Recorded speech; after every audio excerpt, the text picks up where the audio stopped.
Deus, ele tem o prazer, ele tem o costume de derramar dons e usar pessoas que ele vai mandar pro inferno. Aleluia. Chorou, mano. Que frase, hein? Mateus 7, o que diz? No dia do Senhor, muitos virão e falarão: eu curei seu nome, expulsei demônios em seu nome, preguei seu nome, e naquele dia eu vou dizer pra eles: eu não te conheço. E agora eu vou te mostrar na Bíblia. Qual que é o maior personagem, qual que é o maior referente de falso profeta na Bíblia? Balaão. Então, vamos analisar a vida de Balaão. A Bíblia diz que foram até ele para encomendar uma profecia contra Israel. Aí a Bíblia diz o seguinte, que ele se apresentou diante de Deus e Deus falou com ele. Que ele tinha olhos abertos para ver o mundo invisível. Deus fala com ele e fala sobre os caras que vieram, fala sobre tudo, sobre Israel. Os olhos dele estão abertos para ver o invisível. Ele vê o anjo, lembra da jumenta que fala com ele, aquela coisa toda? Nesse decorrer todo, a Bíblia diz o seguinte, e Deus se apresentou diante de Balaão e colocou palavras na boca dele. Olha só, a Balaão conhecia a presença de Deus, conhecia a voz de Deus, tinha olhos abertos para o visível, tinha relacionamento com anjos de Deus, e Deus colocava palavras na boca dele, terra. Balaão profetizou uma das frases mais usadas no culto de domingo. Eu falso profeta. Deus não é homem para que minta, nem filho do homem para que se arrependa. Quem falou isso? Balaão, o falso profeta. E aí, para piorar, ele vê Cristo. Ele fala assim, ó, vejo, não agora,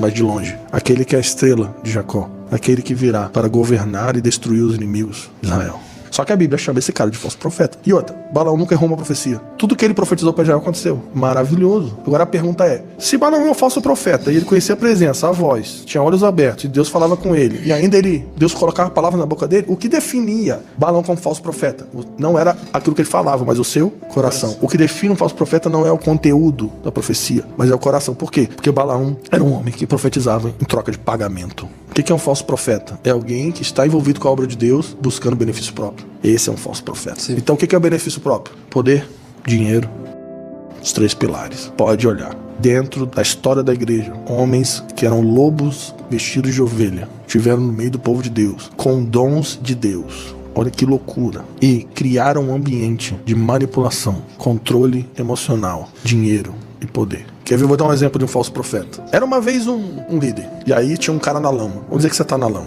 Aí o cara te vê na lama, ele vai lá aqui, ó. Te arranca da lama.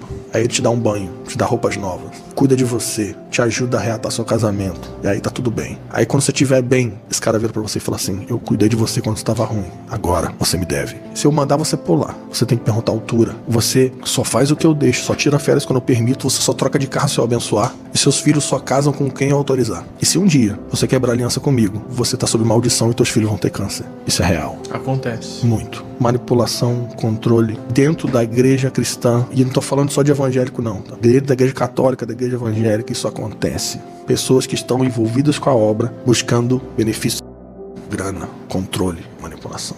Esses são os ladrões que Jesus falou que matam, roubam e destroem.